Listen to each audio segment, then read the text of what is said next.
What's up, you guys? Joe Bright here, and today I want to talk about life and why are we on this planet and what is my purpose? Why am I here? Well, let's dive into it, shall we? I believe that life is like Mario.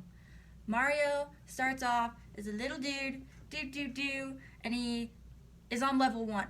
And then on level 1, after he completes it, he has now gained a new power, a new tool for his pocket. Like maybe he can start throwing fire.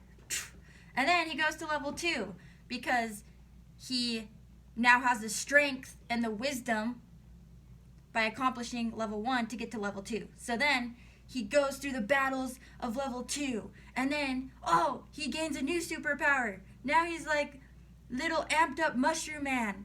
And then he's like strong enough and has even more wisdom to be going to level 3. And yeah, the levels get harder, but he's getting more powerful at each level. We are not so different from Mario. In fact, I believe we are exactly like Mario. We're our own little Marios. So your purpose is to observe the level that you're on right now and be observant of what skill it is teaching you, what skill it is giving you. Because the more skills that you learn in each level and each phase in life, the more you're becoming your best version, the more you're becoming your most powerful and peaceful self. For example, let's say you're in a relationship and you need to gain the skill of having more patience, or gain the skill of learning to be a better listener, or learn the skill of communication and opening up your heart and being vulnerable. Whatever it is, at the end of the day, you are at a level right now where there is a skill that is being gained.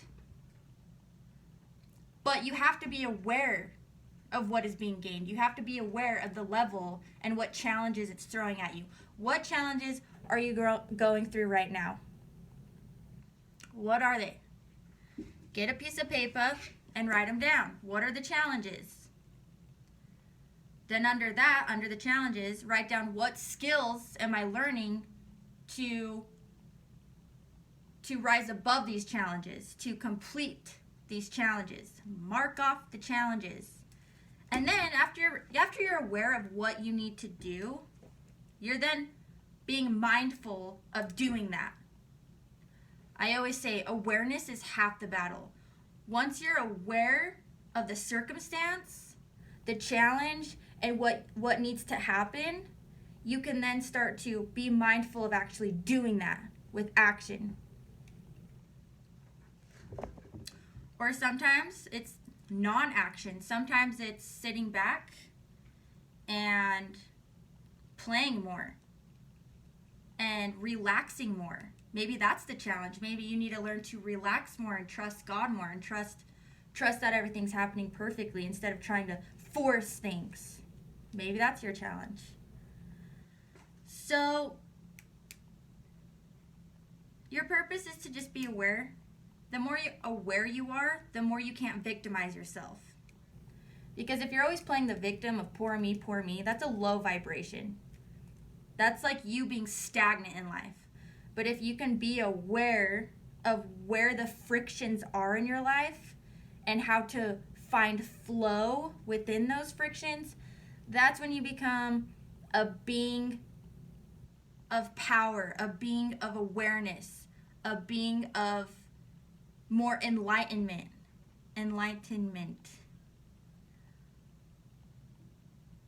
And that's our purpose on the planet. To be aware of what's feeling good and what's not feeling good. And then how do you go about tweaking these things? And that's how you become a conscious creator of your life. You are creating your life right now. And if you have a shit life, it's because of you. It's not because of anyone else. It's because of you. There's things you got to tweak within yourself and your mindset and your patterns and your routine and your actions and your mindset that need to be tweaked. It's all on you. You can't blame anyone else. And once we become aware of this, you are powerful. You're a strong little Mario. And just some words of advice is, apparently I like cartoons because I'm bringing them all up, but I'm obsessed with Avatar: The Last Airbender. Like, I'm not like an anime freak. Like, I'm really not. But I love Avatar: The Last Airbender. And one of the biggest reasons why I do is because if you watch it, Aang, the main character, who is the last airbender, he goes on this journey of having to master all the elements. He has to master fire, earth, air, and water. And he's starting from ground zero. He knows how to master air for the most part. But you go with him on this journey of looking for masters, looking for people who have already achieved what he wants to, and working under them and learning from them. He finds a mentor, finds a mentor, finds a mentor, and learns and learns and learns and learns. And then he becomes in one with the master, and then he goes on to the next and the next and the next. He's evolving. And it's beautiful that he's finding a master, because that means he's humbling himself enough to be like, you know more than me, you have what I desire, and I want to learn from you. I'm going to be vulnerable, and I want to absorb everything that you know, because I want to be better. I want to be my best.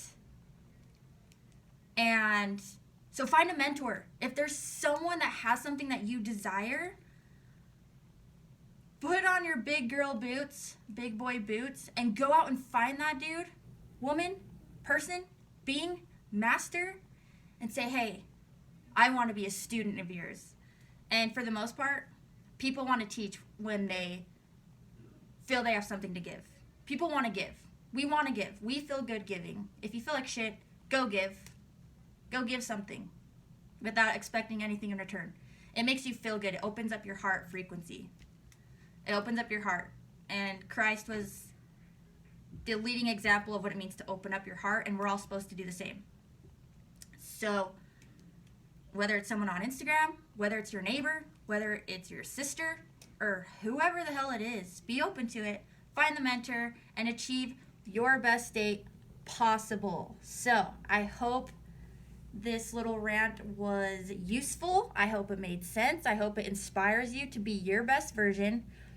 And if you want to talk further with me, please let me know. I am now taking people to work one-on-one with as a coach, as a teammate, and as a brother, or as a sister.